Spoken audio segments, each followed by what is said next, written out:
एक रात होती है शबे बरात। हमारे नौजवान से कहा जाता है ये जगने की रात है, तो नौजवान जागते हैं, लेकिन जाग के करते क्या है? टंकी फुल कराई तेल से, चाबी लगाई, चल भाई मुरादाबाद के कब्रिस्तान चल रहे, फला गांव के मजार पे चल रहे हैं, और फजर में आके कह रहे इमाम साहब पूरी रात जागा हूं, और ये मत पूछो गया कहां था। हाँ, और जो नहीं जाते वो क्या करते हैं सुनो। इसीलिए कहता हूं अपने बच्चों को कुरान दे दो, अपने बच्चों को दीन दे दो, अपने बच्चों को मुस्तफा के दीन का वारिस बना दो, ताकि रातें बर्बाद न करें। जो रह जाते हैं वो कहते हैं जनरेटर लगाऊंगा कब्रिस्तान में। लगता है कि नहीं भाई जनरेटर? और अब तो कब्रिस्तान में भी सियासत, अपने मोहल्ले में लगाऊंगा भला, उधर दूसरों का कब्रिस्तान है उधर नहीं लगाना। पूरा दिन कब्रिस्तान में लाइटें लगाई, सजावट करते रहे। कितने तो नादान ऐसे भी होते हैं जो कब्रों की घास काट के उन पे चूना फेर देते हैं और कहते हैं जी वो जो दूर से दिख रही है ना सफेद सफेद, वो मेरे अब्बा की कब्र है। पूछो इन उलमा से, गुलाब कब्रों पे इसलिए डाला जाता है ताकि उसकी तरी से मरने वाले को राहत महसूस हो। क्यों? क्योंकि चीज जब तक गीली रहती है वो अल्लाह की तस्बीह बयान करती रहती है। और हमारे जाहिल बेटे जिन्हें हमने इंजीनियर तो बनाया लेकिन कभी मौलवी बनाना पसंद नहीं किया, कितने बेवकूफ कहते रह गए अल्लाह मौलवियों से बचाए। कैसे बचाएगा मौलवी से? अबे जब आता है तब मौलवी के गुण पढ़ने से आता है, और जब जाता है तो मौलवी की नमाज जनाजा से जाता है। बेशक सुभान अल्लाह। आप बचेगा मौलवी से? कह रहे आप बच के रहियो। हाँ भाई, मौलवियों से बचाए हमने बच्चे। हुआ क्या? नतीजा क्या निकला? बच्चों ने चूना फेर दिया कब्रों पे और लाइट लगा दी। पूरी रात कब्रिस्तान में लाइट चेक करते रहे, कौन सा बल्ब कितनी तेज है, कब्रें कितनी दिखाई दे रही हैं। जब हम कब्रों पे लाइटें लगा करके जश्न मना रहे होते हैं, तब हमारे मरने वाले जो मदफून होते हैं वो आवाज दे के कहते हैं और नादान ये जो ऊपर तूने बल्ब लगाया है इससे हमें क्या फायदा होना है? इसकी रोशनी तो तेरे लिए है, ये जो तूने ऊपर लाइट की है इससे हमें क्या मिलने वाला है? इससे हमारा कोई फायदा नहीं। अगर तू हमारे फायदे के लिए कब्रिस्तान आया है तो यहाँ जनरेटर न लेके आता, 10,000 की सीआई फैन न लगाता, यहाँ पे लाइटें न लगाता। अगर हमारी लागत की बात थी तो कुरान की छोटी सी कोई सूरत पढ़ देता, कोई आयत पढ़ देता, हमारी रूह को बख्श देता। जनरेटर का उजाला तुझे फायदा देता, कुरान की तिलावत का उजाला हमें कब्रों में फायदा देता। आज बड़ा घमंड है, बड़ा रोब है अपनी दौलत का हमें। अगर थोड़े से टुकड़े गीले हो गए ना तो टांग पे टांग रख के सीधी बात बंदा कहता मेरे सामने कोई टिकता ही नहीं। हाँ, ऐसे औकात क्या है उसकी? हमारे सामने वो पड़ा हुआ है, हैसियत क्या है उसकी? जब ये ख्याल आ जाया करे तो कब्रिस्तान का एक चक्कर लगा लिया।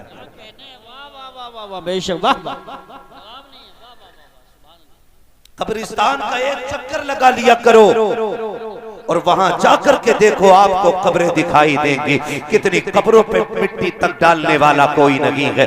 जाकर के देखोगे कितनी कब्रों में हड्डियां दिखाई देती हैं, कितनी कब्रों में कफन नजर आते हैं, कितने कब्रों में धागे होते हैं। पूछो खड़े होने वाले लोगों से जिनकी दाढ़ियां सफेद हो गई हैं, चाचा तुमने तो देखा होगा ये कब्र किसकी है? ये भी जवाब दे देते हैं ये फला जमींदार की कब्र है, इसके पास 100 बीघे जमीन थी, इसके पास 150 बीघे जमीन थी। इतनी बड़ी दौलतों के मालिक आज कब्रों में गुमनामी की जिंदगी गुजार रहे हैं। कोई कब्रों पे फूल चढ़ाने तो बड़ी बात है, मिट्टी डालने वाला नहीं आता है। हाय कब्रों तुम ही बता दो इनके साथ ऐसा क्यों हो रहा है? तो कब्रें चीख के कहती है औकात में रहना, पिघलना मत, अकड़ के ना चलना, हमारी भी सुनता चला जा। मैंने कहा कब्र तू बता दे कहना क्या चाहती है। तब कब्र ने हमारा गिरबान पकड़ा और झिझोड़ करके कहा था हुए नाम पर बेनिशान कैसे कैसे, जमीन खा गई आसमां कैसे। सुभान अल्लाह, नारे तकबीर, नारे रिसालत। खुदारा कब्रों पे जाया करे और मेरी कौम अल्लाह भला करे। हमने तो कब्रों पे जाने का मतलब ही बदल दिया। अंदर का उजाला क्या होना है और बाहर का उजाला कैसे होना है। खुदा के वास्ते कोशिश ये करें अपने बच्चों को दीन दें। अपने बच्चों को इधर देखो बेटे, अच्छे माँ बाप के बच्चे हो, अगर जगह तंग है तो बदतमीजी ना करो, मेरी तरफ देखो। तवज्जो है सारे लोगों को, अपने बच्चों को दीन दें। ये 3 बच्चे मेरे सामने बैठे हैं, कितने दिख रहे हैं सबको? 3 बच्चे बैठे हुए हैं और अल्लाह के करम से तीनों हाफिज कुरान हो गए। हम ना कभी कभी कह देते हैं हाफिज जी हैं यार, बहुत हल्के में लेते हैं। जिसकी रोड पे जमीन आ जाती है ना कारी यूसुफ साहब, वो कपड़ों से बाहर होता है। वो तो हाफिज जी से कहता आओ हाफिज जी बैठो, ये रवैया हमारे हैं। हाँ बड़ी घमंड वाले लहजे में, आओ हाफिज जी, क्या हो खाली हाफिज जी तो हैं। मैं अल्लाह की इज्जत की कसम खा के कहता हूँ, जिसे ये घमंड हो कि मैं पैसे वाला हूँ या मैं जमींदार हूँ या मैं पावर वाला हूँ, जाओ पूरी दुनिया की दौलत इकट्ठी करो और सब इकट्ठी करके तराजू के एक पल्ले में रखो। मैं कुरान पाक की एक आयत उठा के दूसरे पल्ले में रख देता हूँ। सारी दुनिया की दौलत मिलकर के एक आयत की बराबरी नहीं कर सकती। और हमने क्या किया? हाफिज जी, हाफिज जी कसम खा के कह रहा हूं यार, इस कौम की दावत उस वक्त तक नहीं होती जब तक अब्बा मर ना जाए। हमने कुरान वालों को सिर्फ तीजे के लायक समझा, सिर्फ 40वें के लायक। और कभी बेटे के वलीमे में भी वैसी इज्जत दिया करो जैसे तीजे में देते। सबसे पहला कुरान वालों को खिलाया जाता वलीमे में। हाँ, ये आपकी गवाही दे रहे हैं कि आप सबसे पहले कुरान वालों को खिलाते हैं। अब मुझे बताओ, जब ये खाना खाने जाते हैं तो बर्तन कौन से होते हैं? पंचायती कि प्लास्टिक वाले? हाँ, इसलिए मैंने आपसे पूछा डायरेक्ट। कान खोल के सुनो, इज्जतों का तकाजा ये होता है जब बड़े मेहमान को खिलाया जाता तो डिस्पोजल में नहीं, अपने घर के सबसे कीमती बर्तन में खिलाया। सुभान अल्लाह। किस बर्तन में? सबसे कीमती बर्तन में। और कोशिश कीजिएगा अपने घर के बर्तन में खिलाना इनको। और अगर ये चम्मच से खाएं तो कहना ना, आज चम्मच से नहीं, हाथ से खाइए, अपनी उंगलियां डालिए। सुना है दिनों रात इन हाथों से कुरान उठाए फिरते हैं, इन हाथों में कुरान रहता है। वो बरकत वाली उंगलियां डालो ताकि अल्लाह उन उंगलियों के सदक़े में हमारे घर में बरकत नाज़िल फरमाए। आमीन आमीन सुभान अल्लाह। ऐसे ही करेंगे इंशाअल्लाह, ऐसे ही कीजिएगा। मैं मुबारकबाद पेश करता हूं माँ बाप को जिन्होंने अपने बेटों को हाफिज़ कुरान बना दिया। बड़ी बात है, वरना कितने तो ऐसे हराम खाऊ होते हैं कि बेटा समझदार हुआ ना, आलू बीनने भेज दिया, नलाने भेज दिया, बेटे 150 लाकर ला गई। तो बच्चों की कमाई खाने वाले लोग, छोटे बच्चों की कमाई खाने वाले लोग, वो सिर्फ उनके बचपन को बर्बाद नहीं करते, उनकी पूरी जिंदगी को बर्बाद कर देते। आज इनसे मजदूरी करा लो, कल ये मंडी में बिकेगी। आज इनके 200 रुपए के लालच से तुम इनके हाथों से किताबें छीन लो, ये कल मंडी में जाके खड़े होंगे और ये जब तुम्हारी याद आएगी तो तुम्हें लानतें दिया करेंगे। कहा करेंगे काश खुदा ऐसा बाप देता जो हमारे हिस्से की मेहनत करके हमें हमारे हाथ में कुरान की दौलत अता करता। सुभान अल्लाह माशाअल्लाह। इसलिए आपसे मेरी गुजारिश है, अच्छे माँ बाप वो होते हैं जो अपने बच्चों की तालीम का इंतजाम करते हैं। और तालीम का फायदा सिर्फ ये नहीं कारी यूसुफ साहब कि ये हाफिजी बन गए तो इमामत करेंगे, सिर्फ ये फायदा नहीं। अगर ये आलिम बन गए तो किसी मदरसे में पढ़ाएंगे, सिर्फ ये फायदा नहीं। बल्कि जिस घर में आलिम पैदा हो जाता, अल्लाह उस घर को बदअकीदगी से बचा दिया जाता है। बेशक उस घर में कभी बदअकीदा आदमी नहीं आता है। जिस घर में हाफिज होते, जिस घर में आलिम होते, उस घर में कभी बदअकीदा नहीं आया करते, उस घर में कभी वहाबियत नहीं आया करती। इसलिए कि उस घर की हिफाजत अल्लाह कुरान की बरकतों से फरमाया करता है। और ये हुआ एक दूसरा फायदा कारी यूसुफ साहब, आप दुनिया की सारे किताबें पढ़ दीजिए, वो ये तो कहते हैं कि जी बाप को घर से निकालना बुरा है, बाप को गाली देना बुरा है, लेकिन दुनिया की कोई किताब ये नहीं बताती है कि माँ के कदमों के नीचे जन्नत है। सुभान अल्लाह। बाप जन्नत का दरवाजा है, ये सिर्फ मोहम्मद अरबी का दीन बताया गया है। जब हम दीन सीखते हैं तो हमें रिश्तों का पता चलता है। मैंने बहुत सोचा मैं अपने बच्चों को क्या बनाऊं, आखिर में मैं इस नतीजे पे पहुंचा कि अपने बच्चों को सिर्फ और सिर्फ हुजूर का दीन दूंगा। इसलिए कि मैंने डॉक्टरों के रिश्तेदार भी देखे, मैंने इंजीनियरों के रिश्तेदार भी देखे, मैंने उनका खानदान भी देखा है जिनके एक साइंस से लाखों रुपए पैदा होते। मैंने कुरान वालों का खानदान भी देखा है। मैं कितने ऐसे हाफिजों को जानता हूं कि जो महीने के 6,000 कमाते हैं, लेकिन भाई का भी ख्याल रखते हैं, बहन का भी ख्याल रखते हैं, बहनोई का भी ख्याल रखते हैं, फूफी का भी ख्याल रखते हैं, खाला का भी ख्याल रखते हैं। अगर सबसे ज्यादा रिश्तों को जोड़ना कोई सिखाता है तो मोहम्मद अरबी का दीन सिखाया करता है। यही मदरसे में बैठ के पढ़ने वालों को, ये दरसगाह में बैठ करके पढ़ाने वाले कुरान वाले बताते हैं हर रिश्ते की कदर कीजिएगा। किस लिए? वो जवाब देते हैं इसलिए कि अगर किसी का दिल तोड़ दिया तो 1000 काबे ढाने से ज्यादा बुरा काम होगा। बेशक बेशक बेशक हक। ये मदरसे सिखाया करते। हाँ, अल्लाह हमें सबको माँ बाप की कदर करने की तौफीक अता फरमाए। हम अपनी नस्लों को दीन दें ताकि वो रिश्तों को समझें। आज कौन सा रिश्ता नहीं है टूटा हुआ, मुझे बताओ। अल्लाह माफ करे, मैं नहीं जानता आपके गांव की सियासत क्या है, उसकी भी वकालत आपके मौलाना कर सकते हैं, लेकिन मैं नहीं जानता हूं। लेकिन इतना जरूर कहूंगा, हिंदुस्तान की सियासत का आलम यह है कि हमारे अपने मतलब और फायदे ने भाई को भाई के दुश्मन बना के खड़ा कर दिया। आज ये कड़वी सच्चाई है। हाँ, हमारी सियासत ने हमारा बेड़ा गर्क करके रख दिया है। और उससे ज्यादा बेवकूफ होते, इलेक्शन लड़ने वाले से ज्यादा बेवकूफ होते ये लड़ाने वाले। फायदा 2 पैसे का नहीं, वो खाली जीतेगा वही जीतेगा। वो भैया ने अगर दूसरे का नारा लगा दिया, कहता तू मुझसे अलग।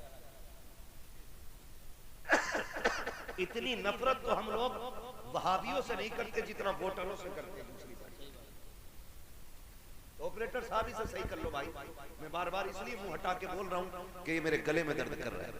इससे अच्छा आवाज तो मैं बगैर माइक के वहां तक पहुंचा सकता। सुन रहे मेरी बात?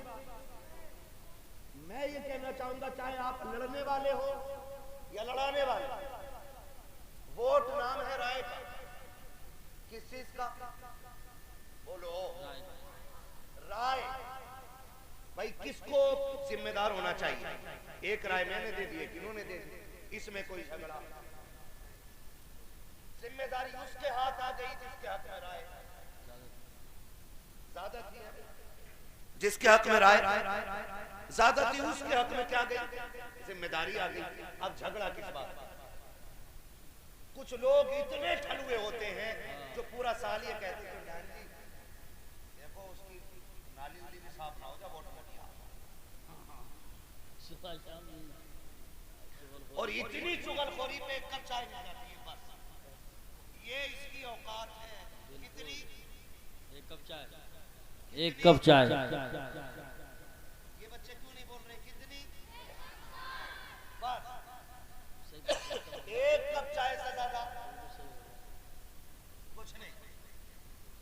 सुबह से शाम तक बैठा रहेगा। तुम्हारा तो जवाब ही नहीं। सुबह से शाम कह रहे तुम्हारा तो जवाब ही नहीं प्रधान जी, क्या करा है। 8 दिन बैठेगा बाजार, 8 दिन बाद 500 रुपए मिल जाते हैं, उन्हें दबा के बाजार करने जा रहा है। सच्ची बताओ, अगर बंदा 8 दिन मंडी में काम करे कितने कमाएगा? बोलो। क्या बात है, माशाल्लाह। कितने? 4000। और चुगलखोरी करने के 8 दिन में कितने मिले? डर के बोल रहे हो? 500। बताओ 4000 अच्छे के 500? जोर से बोलो। कितने? 4000 अच्छे। तो हम इन 500 के चक्कर में पूरा दिन जहन्नम खरीदते रहे। वो ऐसा, वो वैसा, वो अंधा भैंसा, यही करने में जिंदगी गुजर गई। मरना नहीं है। भाई को भाई के सामने ला करके खड़ा कर दिया। कौन सी ताकत हमारे खिलाफ नहीं है, कौन हमारा दुश्मन नहीं है। आज बातिल की सारी ताकतें इकट्ठा हो करके तुझे और मुझे मिटाने पे लगी है। एक केस ऐसा बता दो जो थाने मुसलमान का जाता हो, आसानी से निपटा दिया जाता हो। एक मुस्लिम कैदी बता दो जो जेल जाता हो, आसानी से छोड़ दिया जाता हो। कोई तुम्हारा हमदर्द नहीं है। खुदा का वास्ता दे के कहता हूँ, अगर नफरतें हो गई है, मोहब्बतें बांट लो। अगर एक दूसरे से नाराज हो गए हो, सुबह होने से पहले राजी कर लेना और जाओ दुश्मन के दरवाजे पे उसकी कुंजी बजा दो। कहते यार खुदा के लिए माफ कर दे। अगर वो धक्का दे के कहे गैरत नहीं आती है, फिर भी माफी मांगने आ गया है, मैंने कल भी भगाया था अब फिर आ गया है, उसके पैर पकड़ लेना, कहना माफी दे दे, मैं अपने लिए नहीं अपने नबी के लिए आया हूँ। मेरे आका ने कहा है जो रूठे हुए को पहले सलाम कर लेगा, खुदा उसको उससे पहले जन्नत अता फरमा दे। सुभान अल्लाह। नारे तकबीर, नारे रिसालत, नारे गौसियत, मसलके आला हजरत, फैजान आला हजरत, मुफ्ती हम्माद रज़ा साहिब क़िबला, ताजदार दो आलम कॉन्फ्रेंस। सुभान अल्लाह। प्यार बांटिए, प्यार। क्या बांटेंगे? इधर वाले भी बोले क्या बांटेंगे? अच्छा पैगाम पेश कर। माफ कर दीजिए, दिल दुखता है। कारी यूसुफ साहब क़िबला बैठे हुए, मेरे भी भाई हैं, इनके भी भाई हैं। सच्ची बात बताऊं, भाई लड़ते हैं लेकिन रोते माँ बाप। भाई लड़ते हैं और रोते जोर से है, रोते माँ बाप। झगड़े भाइयों में होते हैं और रोना माँ बाप का हो जाता है। खुदा के लिए हमारे ना हो सको तो मत होना, कम से कम उन माँ बाप के हो जाना जिन्होंने अपनी जान से ज्यादा प्यार करके तुम्हें पाला है। उनके हो जाना मुश्किल होती है जिंदगी। माँ बाप समझाते रह जाते हैं, बेटे मानने को तैयार ही नहीं। अम्मा तुझे क्या पता है, वो मेरे सियासी लीडर को ऐसे कह रहा है। अम्मा तुम क्या जानो? अब्बा तुम चुप रहो, तुम मत बोलना अब्बा जी हमारे बीच में। जब औलाद अपने बाप के मुंह पे ताला लगाती है ना, तो बाप कहता काश आज मौत आ गई होती, कम से कम ये रुसवाइयां तो ना उठानी पड़ती। यार कौन बाप ऐसा जो औलाद को अपनी जान से ज्यादा नहीं चाहता? आज तो मुझे हैरत होती है, तीजे 40 में इधर भी होते हैं कि नहीं? बोलो। रोटी भी बनती होगी 40वें में, हैं? खाते भी होंगे लोग। सुने मेरी बात, बहुत गौर से सुनो। जब इंतकाल होता है ना अब्बा का, तो बेटा खड़े होकर बिरयानी के भगोने गिनवा रहा होता है। 11 भगोने बने हजरत। मैंने अब्बा के जायदाद का हक अदा कर दिया। तुम्हें एक बात बताऊं, बिरयानी जो तुम बनाते हो ना, बाप के सुकून के लिए बिरयानी जरूरी नहीं है। समझे मेरी बात? इससे ज्यादा जरूरी है बाप के छोड़े हुए लोगों से मोहब्बत के साथ जिंदगी गुजारना। सुभान अल्लाह। और ये जरूरी नहीं है चारों भाई बराबर के मालदार हो, ऐसा होता है नहीं ना। कोई ऐसा होता है जो महीने में लाख कमाता है, कोई ऐसा होता है जो 50,000 कमाता है, कोई ऐसा होता है जो रोज ठेला लगाता है या रोज मजदूरी करता है, रोज बच्चों को लाके खिलाता है। ऐसे ही है कि नहीं? तो अब जरूरी नहीं है कि बड़े बेटे का हिसाब 5 भगोने बिरयानी का तो छोटा भी हिस्सा ले ले।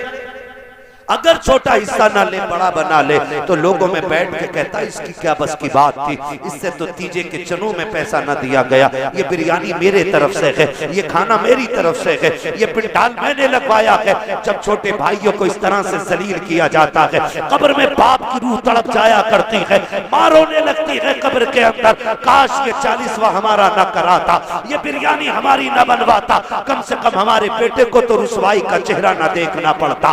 अगर तुम अपने मरने वालों से प्यार करते हो, उन्हें इज्जत देना चाहते हो, खुदा के वास्ते भले बिरयानी बनाना या ना बनाना, पैसे खर्च करना या ना करना, अपने भाई को रुसवा ना करना। अगर भाई कमजोर है हाथ पकड़ के साथ लेके चलना, अगर वो गरीब हो उसके दस्तरखान पे चटनी बनी हो, अपने घर के मुर्गे उठा गरीब के दस्तरखान पे जा, अपने आगे का खाना गरीब को खिला दे। खुदा की कसम हलक सलुक में जैसे ही नीचे उतरेंगे दुआएं अर्शों पर आ जाएंगी, अर्श वाला भी राजी हो जाएगा और मदीने वाला मुस्तफा भी राजी हो जाएगा। नारे तकबीर, नारे रिसालत, नारे गौसियत, मसलके आला हजरत, उलमाए अहले सुन्नत, जश्न दस्तारबंदी। सुभान अल्लाह, माशाअल्लाह करेंगे इंशाअल्लाह। अच्छा पैगाम, खुदा के वास्ते मोहब्बतें बांटिए। और ये दर्द पूरे समाज में फैला हुआ है, पूरे समाज में ये दर्द है कि झगड़े, नाराजगियां, और झगड़े सिर्फ एक प्लेट चावल पर, कोई ज्यादा लंबा नहीं, एक प्लेट चावल पर या कह लो एक कप चाय, और उसकी नफरतों का नुकसान इतना बड़ा। अल्लाह माफ करे, मैं जानता हूं। कोशिश कीजिएगा कि ये नफरतें कभी हो। आज भाई भाई का दुश्मन बना खड़ा है और अपने भाई को अपने भाई फंसाने में लगा हुआ।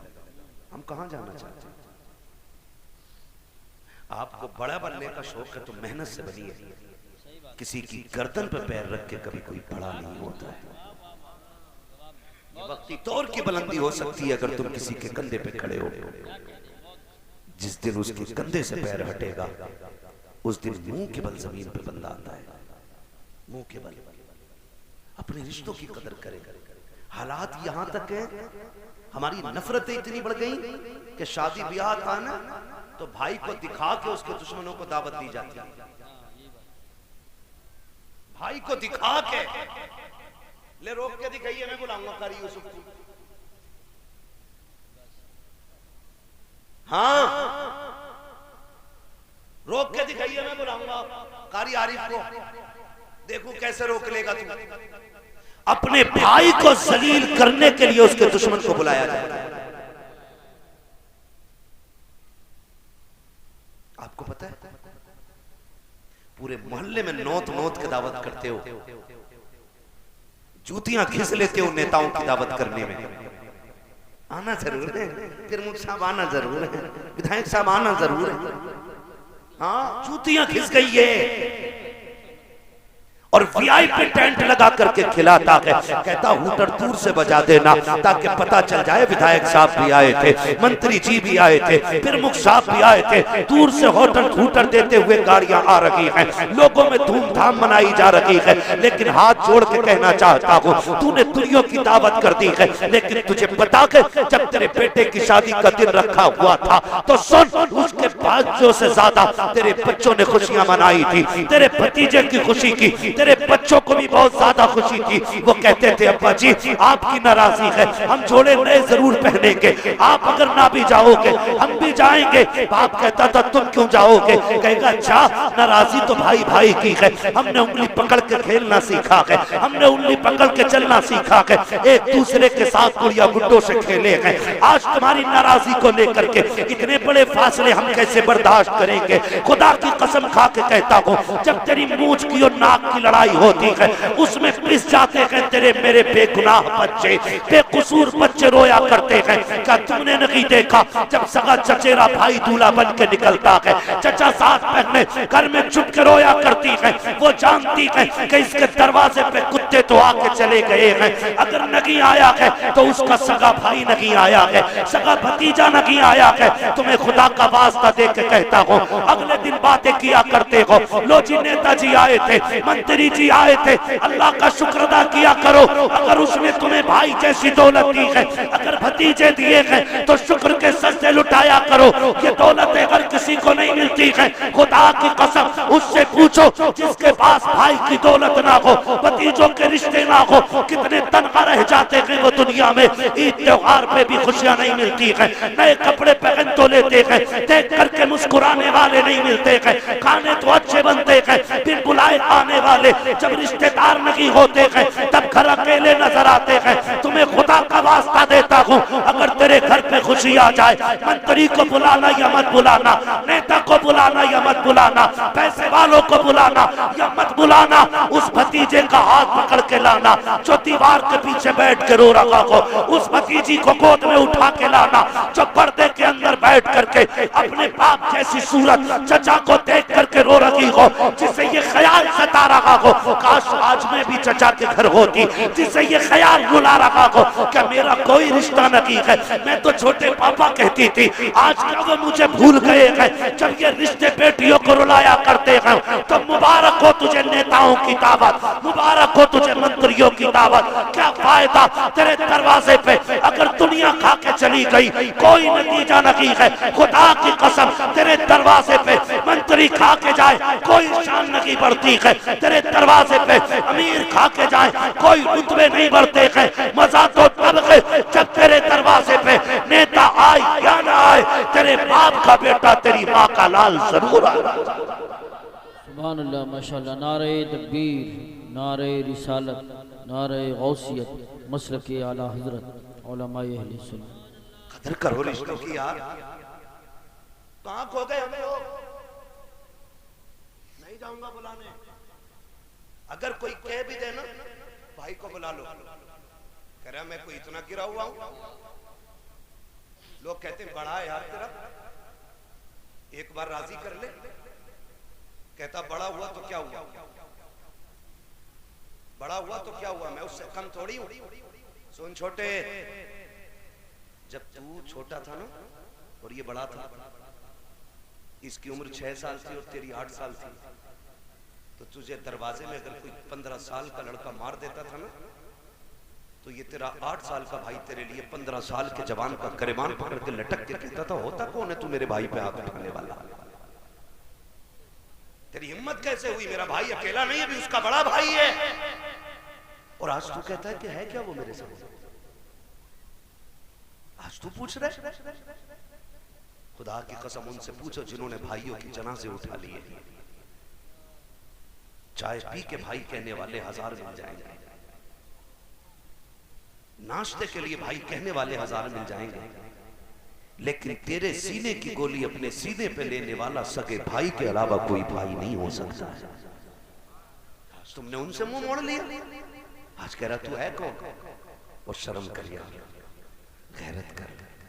तुझे याद ना हो तो मैं बताऊं, जब तू छोटा था ना ये बड़ा था और तू नाली नहीं कूद पाता था, ये तुझे कंधे पे बैठाता था और फिर नाली कूदता था ताकि मेरे भाई के पैर पे कीचड़ न लग जाए।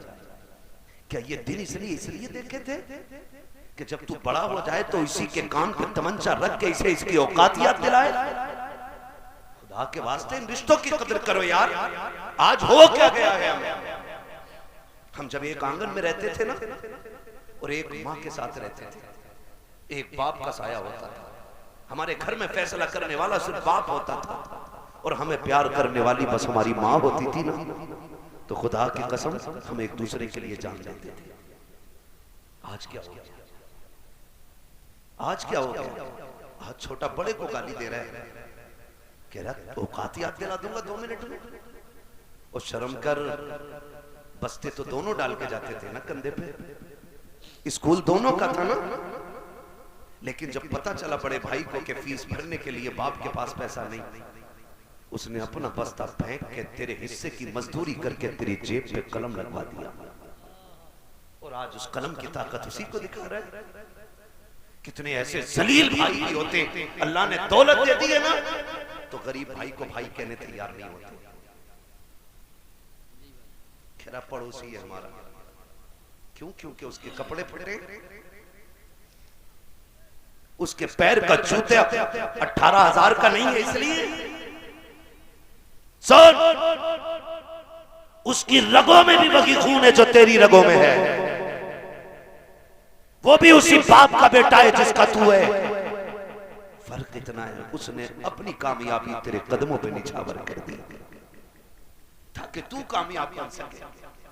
जब तू बेच लगा के आता था ना, तो वो सीना चौड़ा करके कहता था ये मेरा छोटा भाई है। आज बड़ा भाई नहीं रह गया। हम इतने बट गए, हम इतने रिश्तों में, इतने हिस्सों में तकसीम हो गए। खुदा के वास्ते इन रिश्तों की कदर कर ले। जिस दिन ये कब्रिस्तान चले गए ना, दुनिया ईद मिलने तुमसे घर आएगी और तुम ईद मिलने इनसे कब्रिस्तान जाओगे। खैर अम्मा बड़ी राजी है जी, मैं अपनी अम्मा की दवा दिलवा रहा हूं। दवा दिलवाई तो क्या खाक दिलवाई, कम से कम उसके दूसरे लख्ते जिगर को भी तो सीने से लगा लेता। उसका बेटा है वो भी। हम माओ का इस्तेमाल करते हैं साहिब, कदर नहीं करते। इस्तेमाल करते हैं हम माओ, उनकी इज्जत नहीं करते, वरना माँ इतनी प्यारी शय है। कारी यूसुफ साहब कबीला इसी साल इनकी वालिदा का इंतकाल हुआ। अल्लाह उनकी कब्र पे अपनी रहमतों गुफरान की बारिशें फरमाए। माफ कीजिएगा, सच बता रहा हूं, आज कारी यूसुफ साहब यहाँ हैं, पहले भी आते थे, लेकिन गारंटी के साथ कह रहा हूं, पहले आने में जो बेखौफी होती होगी ना, वो अब नहीं होगी, और जो पहले जाते हुए खुशी मिलती होगी वो अब नहीं मिलती होगी। क्योंकि जब बच्चे घर से निकलते हैं और माँ का आंचल उठता है ना, तो अल्लाह मौत भी टाल देता है। और जब 1000 तकन लेके बेटा घर आता है, सैकड़ों सितम सीने में बसा के आता है, और माँ एक बार बेटा कह के आवाज दे देती है, तो सारे दुख ऐसे खत्म हो जाते हैं कि किसी डॉक्टर की दवा भी इतना फायदा नहीं करती जितनी माँ की जबान से निकलने वाला लफ्ज बेटा फायदा करता है। आपसे भी कहना चाहता हूं यार, इन रिश्तों की कदर कर लो। माएं वो होती है जो बेटों को आंसुओं की गर्मी से पता लगा लेती है इसके सीने में दर्द कितना। हाँ, हमारी बीवी इसलिए हमारे आंसू पोंछेगी कि हम उसकी जिंदगी का सहारा है। हमारी औलाद इसलिए हमारा इलाज कराती है कि हम उसके ख्वाब पूरे करते हैं। लेकिन माँ सिर्फ इसलिए दुआएं देती रहती है कि वो हमें देख करके खुश होती रहती है। खुदा के वास्ते रिश्तों की कदर करें, माँ को जाने। माँ वो वाही जात है जो आंसुओं की गर्मी से बेटे का दर्द पहचान लेती है। तारीख में एक बहुत बड़ा नाम खैरुत ताबईन हजरत उवैस करनी का नाम है। हजरत उवैस करनी, और ये उवैस करनी वो है जिन्होंने मुस्तफा को कभी देखा नहीं और इश्क इतना करते थे कि हर वक्त हुजूर के तसव्वुर में गुम रहते थे। मेरे नबी मिंबर पे तशरीफ लाए और आका करीम ने खुतबा इरशाद फरमाया, सहाबा, कर्न में मेरा उवैस रहता है। उसकी पहचान यह है कि उसकी हथेली पे सफेद दाग है, मगर वो रब का इतना महबूब है कि जब वो हाथ उठा देता है तो खुदा कभी उसके हाथ खाली नहीं उठाया। और मेरे आका ने फरमाया, सहाबा, जब तुम में से कोई उससे मुलाकात करे तो मेरे उवैस से कहना कि वो मेरी उम्मत के लिए दुआएं करे।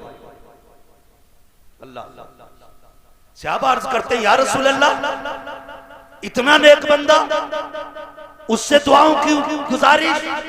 कहा, हाँ, का रब ने उसको वो इज्जतें बख्शी हैं कि हाथ उठा देता है तो खुदा को राजी करके नीचे हाथ आ हुजूर कितना प्यार करते हैं। आका ने फरमाया बहुत। हुजूर मिलने नहीं आया आपसे वो? कहा मिलने तो आ जाता, मजबूरी है उसकी। कहा क्या? का एक नाबीना माँ है वो जिसकी खिदमत करता है। अगर माँ नाबीना ना होती और माँ इजाजत दे देती तो वो आता।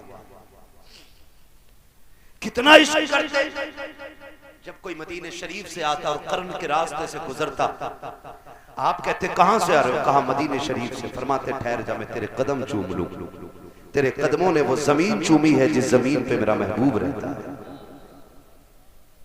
फिर हुजूर के हवाले से पूछते और रोते रहते थे, रोते रहते थे। मेरा इमाम कहता है इश्क तेरे सस्ते, जलने से छुटे सस्ते, जो आग बुझा देगी वो आग लगाई।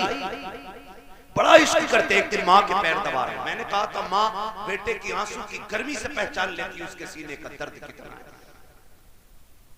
आज हुजूर की बड़ी याद आ रही है और पैर दबाते दबाते दबाते दबाते रोने लग गए। जैसी आंसू का कतरा माँ के कदम पे गिरा, माँ ने कहा उवैस खैर है बेटे? आज तक इस दर्द से कभी रोते हुए नहीं देखा। माँ नाबीना है और आंसू का कतरा गिरते ही बोल पड़ती है बेटे कभी इस दर्द से रोते हुए नहीं देखा। हो क्या गया? रो के कहते अम्मी आज महबूब की बड़ी याद आ रही है। अम्मी अगर आज ना गया ना मुझे लगता है मेरा कलेजा फट जाएगा। आज दर्द बर्दाश्त नहीं हो रहा है, आज जुदाई बर्दाश्त नहीं हो रही।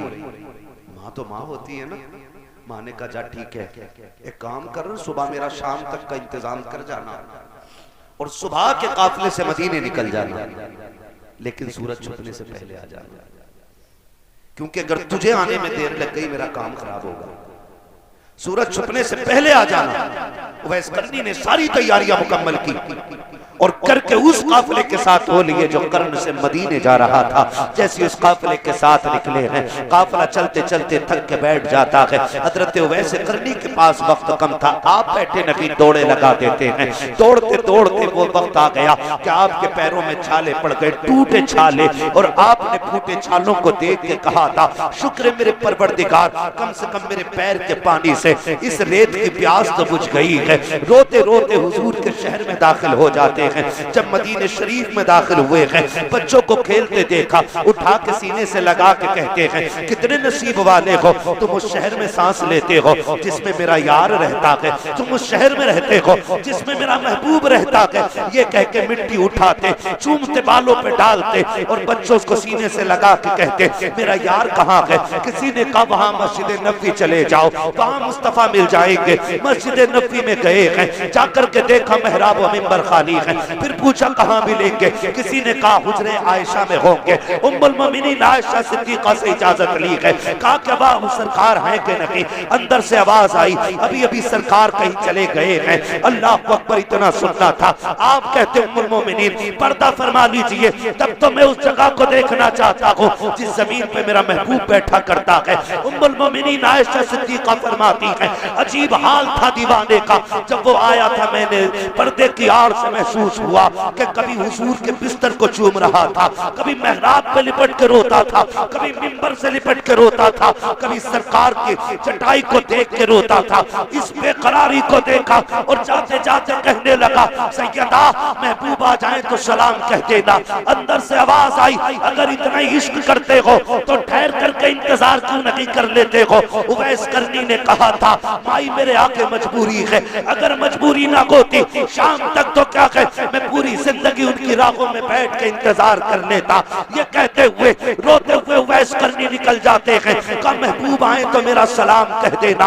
अभी उवैस करनी निकले हैं, कुछ देर हुई है कि मेरे सरकार चलवगर हो जाते हैं। सरकार ने लंबी लंबी सांसें ली हैं। जैसे आका ने लंबी सांसें ली, उम्मुल मोमिनीन आयशा सिद्दीका ने कहा था फिदा का भी वो उम्मी या रसूल अल्लाह, आका मेरे माँ बाप तुझ पे कुर्बान हो जाए, इतनी लंबी सांसें क्यों ले रखे हैं? तब मेरे नबी ने कहा था आयशा बता तो सही कोई आया था कि नहीं? यहाँ से कोई आके गया के है तब हजरत आयशा सिद्दीका ने कहा था, या रसूल अल्लाह, एक जवान देखा है, दीवाना सा लगता था, कपड़ों पे मिट्टी थी, गर्द थी, बाल मिट्टी से हटे थे, लेकिन सरकार बड़ा आशिक था। कभी लिपट के आपकी मेहराब से रोता, कभी मिंबर से लिपट के रोता, कभी आपके सुतून से लग के रोता था। सरकार बड़ा दर्द उसकी आहों में था, आका बड़े दर्द से रो रहा था।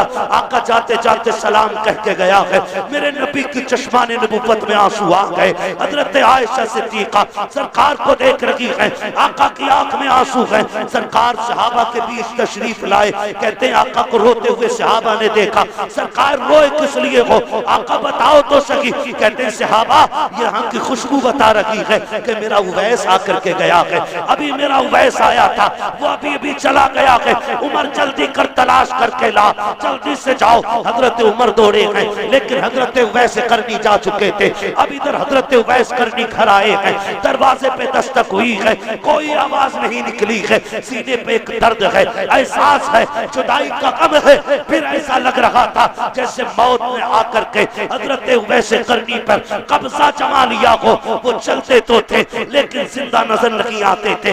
ये जुदाई का सदमा था। जैसी दरवाजे पे आवाज हुई, माँ तो माँ होती है, आहट से पहचान गई, बेटे उवैस आ गया है। आमी आ गया हो, बस इतना कहा है। कदम आगे बढ़ाए, माँ ने कहा था लख्ते जिगर, अब बता तो सही, जब महबूब देख ही आया है तो उसका चेहरा कैसा था, उसकी आंखें कैसी थी, उसकी जुल्फे कैसी थी, वो बोलता था तो कैसा लगता था, जब वो मुस्कुराता है तो कैसा लगता था। हजरत उवैस करनी ने इतना सुना, चीख निकल जाती है, लोग कहते हैं हाय अफसोस, महबूब से मिल ना सका। जैसे इतना सुना है, माँ ने बेटे को सीने से लगाया, तसल्ली थी। हजरत उवैस करनी की हिचकी बन जाती है, रोते जा रहे हैं। माँ ने हाथ रखा बेटे की कमर पे और कहा था मेरे सीने से लग जा।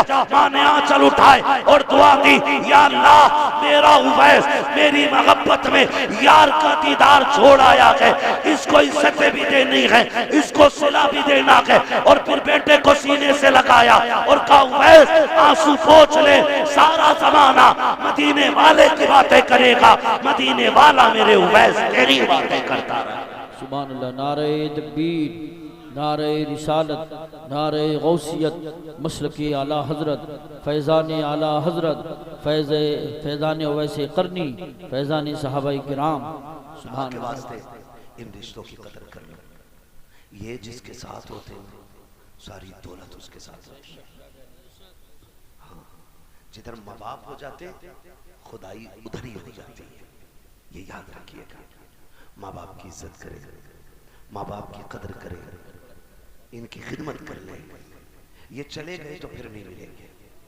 ये नौजवान मेरे सामने बैठे, कितने नौजवान है, हाथ उठाते जरा, जितने नौजवान बैठे। हाँ जी, बस अब हाथ नीचे कर ले।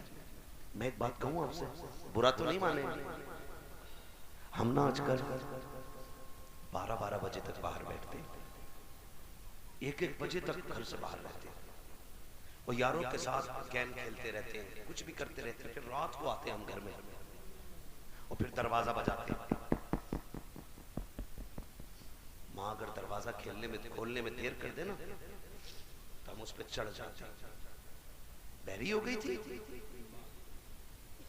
बैरी हो गई थी, पता नहीं मैं खड़ा हूं बाहर, उठा नहीं जाता तुझसे। जुबान को लगाम दे, नौकरानी नहीं माँ है वो। तुम्हें 1000 बार डांटा उसे, लेकिन कभी तुमने पलट के माँ की जुबान से बददुआ सुनी? तुम सर पे चढ़ जाते हो। फिर वो कहती चला गुस्सा न कर, खाना खा ले। शाम का निकला हुआ, मुझे तो यही फिक्र मार रही थी मेरे बेटे ने कुछ खाया कि नहीं। कहां से लाओगे ये मोहब्बत यार, कहां से लाओगे? कसम खा के कहते हैं, तुम यारों के साथ थे और आके माँ पे चढ़ गए, तुम गुस्सा हो गए माँ पे, लेकिन फिर भी उसने कहा पगले भी मैंने कुछ नहीं खाया, तू खाना खा। तुम क्या कहते हैं? भौंक मत, पागल नहीं चाहिए तेरा खाना। ये इसलिए कह रहे हो ना कि तुम यार के साथ पकौड़ी खा के आए, दोस्तों के साथ तुमने 6 चाय पी ली, इसलिए माँ से कह रहे हो ना नहीं चाहिए तेरा खाना। कुत्ते की तरह भौंकती है। बाप अगर बोल दे चुप रहो, तुम क्या जानते हो? अब्बा कहता जल्दी आ जाया कर यार, नींद मुझे भी नहीं पड़ती है।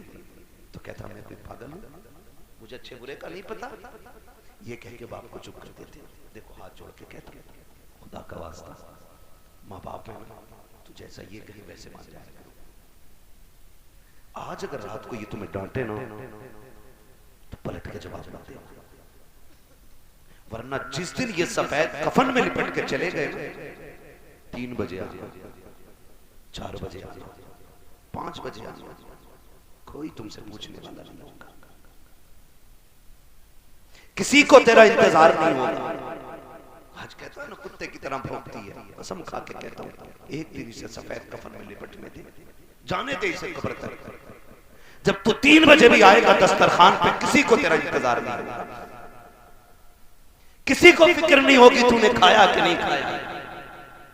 आओगे 2 बजे, रोगे और ये कान ढूंढेंगे उस आवाज को जो कभी 3 बजे आती थी, 2 बजे आती थी, कभी बेटा कह के आवाज आती थी, कभी पागल कह के आवाज आती थी, कभी दीवाना कहती थी, कभी नालायक कहती थी। तुम देखोगे आंखों को तोड़ा करके, तुम्हें बिस्तर तो दिखाई देगा लेकिन लेटने वाली मां नहीं होगी।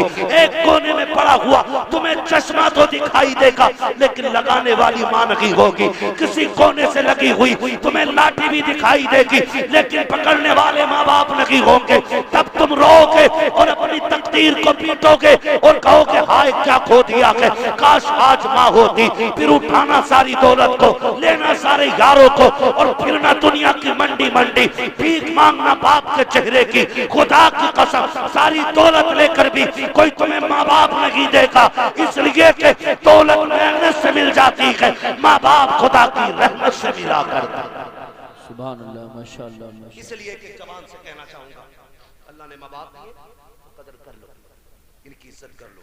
और ये चीज कौन सिखाता है? ये चीज मोहम्मद अरबी का दीन सिखाता है, ये चीज हमारे मदरसे सिखाते हैं, ये चीज हमारी दरसगाहें सिखाती है, ये चीज ये कुरान के पढ़ने वाले बच्चे जानते हैं।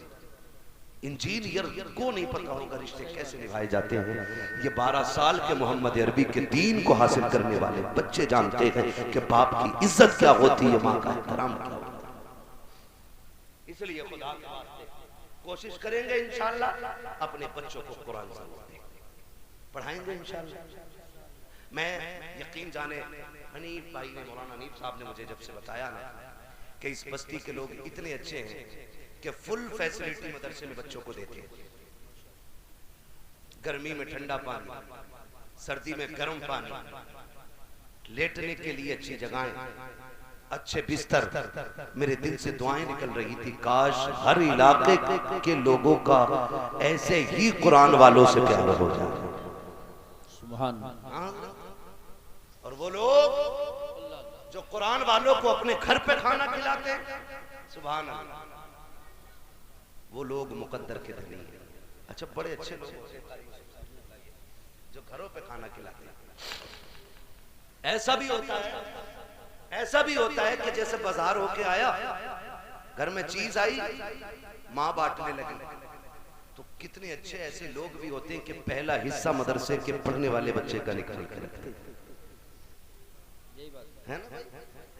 पहला हिस्सा सुनो, ये हिस्सा हाफिज जी का है, ये हिस्सा हाफिज जी का है। मैं उन माओं को सलाम करता हूं जो परदेश के बेटों को अपना बेटा समझ के खाना खिलाती है। परदेश में कहां कौन किसे पूछने वाला। जब कभी एक बार तुम किसी परदेसी को बेटा कह के इतना पूछोगे ना, बेटे क्या हाल है, और उसके लहजे में तुम्हें बाप का लहजा दिखाई देगा, उसके आपके अंदाज में उसको अपने बाप का अंदाज दिखाई देगा। फिर जब वो बिस्तर पे जाके ठंडी सांस लेके कहेगा, मालिक जिसने मुझे आज बेटा कहा है उसकी नस्लों को सलामत रखना, मैं दावे के साथ कह सकता हूँ 50,000 दे के ली हुई दुआ ऐसी कबूल नहीं हो सकती जैसे कुरान वालों की मोहब्बत में सीने से निकली हुई दुआएं कबूल हो जाया करती। अल्लाह आपको सलामत रखे, है ना। कितने लोग कुरान वालों से प्यार करते हैं? सभी करते हैं, सुभान अल्लाह। अब कितने लोग अपने माँ बाप से मोहब्बत करते हैं? सारे ही करते हैं। हाथ नीचे, खुदा सलामत रखे। मैं चाहता हूं कि ये इदारा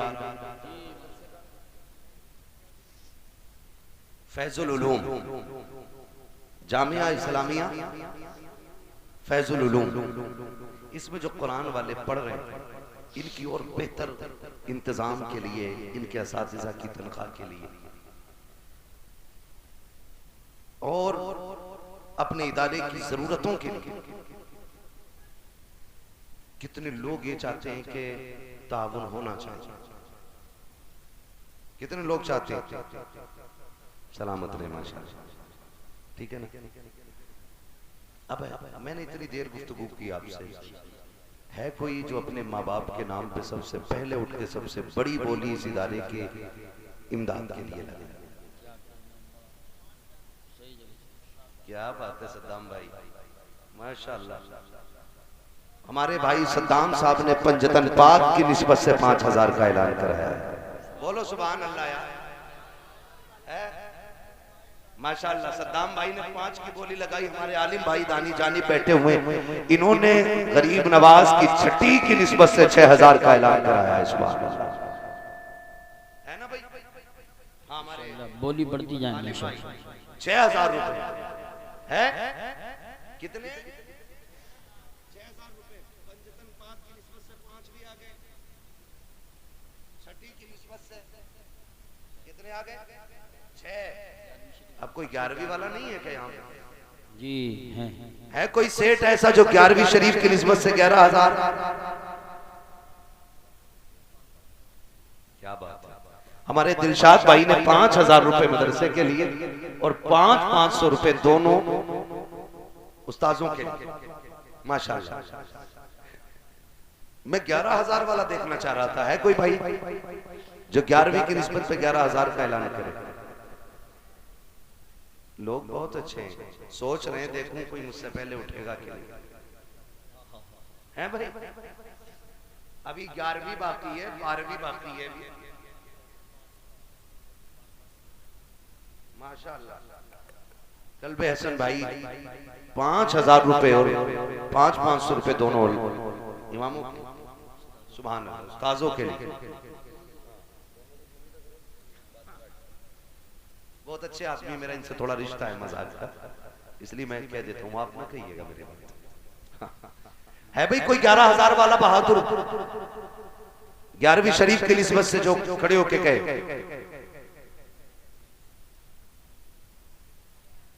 कोई नहीं इतना मालदार यहां जो 11000 का ऐलान कर सके।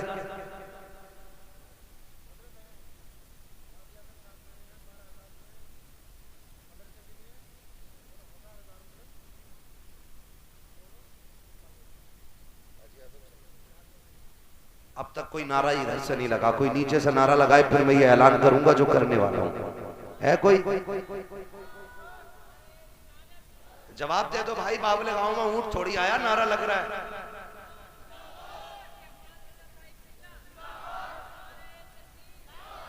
सलामत रहे, अल्लाह मेरे बेटे की उम्र में बरकत अता करे, अल्लाह इस जवान की पूरी जिंदगी बेहतर फरमाए। हाजी मोहम्मद आजम साहब, इन्होंने 12000 रुपए माशाअल्लाह मदरसे के लिए पेश किए।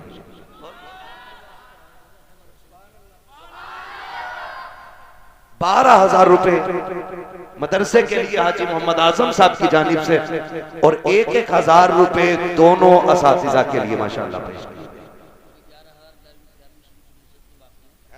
ये तो 12वीं वाले थे हाजी आजम साहब, 11वीं वाला कौन है भाई? है कोई 11वीं वाला?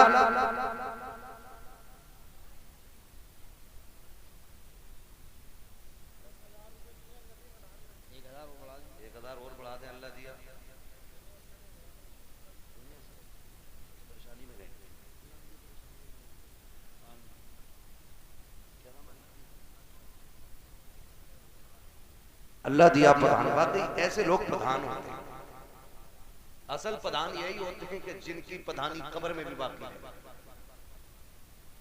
हाँ, ऐसे लोगों की प्रधानी कब्र में भी प्रधानी बनेगी। ये याद रखना कि 10,000 रुपए अल्लाह दिया प्रधान ने इस इदारे के लिए माशाअल्लाह पेश किए। आप खाली सुभान अल्लाह ही कह दो अगर परेशानी हो रही हो, कैसे सुन सुन के दो। अल्लाह ताला उनकी परेशानी को आसानी में तब्दील फरमा दे। वो किसी परेशानी के सबब चले गए भी यहाँ से, माशाल्लाह 11,000 वालों पे भी मैं अटका हुआ हूं। सलाम उस टाइम तक शायद नहीं होगा जब तक आप 11,000 कोई दे ना दे। जितनी जल्दी सलाम पढ़वाना हो दे दो यार। नौजवानों, यहाँ के नौजवान काम नहीं करते हैं क्या? हमारे यहाँ के नौजवान के मामले में बहुत आगे होते हैं। अभी तक मैं जवान, हमारे सद्दाम भाई ने शुरू कर दिया, हमारे आलम भाई हैं, है ना, इधर भी जवान कई सारे देख रहा हूँ। है भाई कोई जवान उठे? एक दूसरे का मुंह ना देखो, खाली जेब देखो। अगर यहाँ ना भी हो लिखा सकते हैं आप। और किसी को कोई हिस्सा लेना है? बस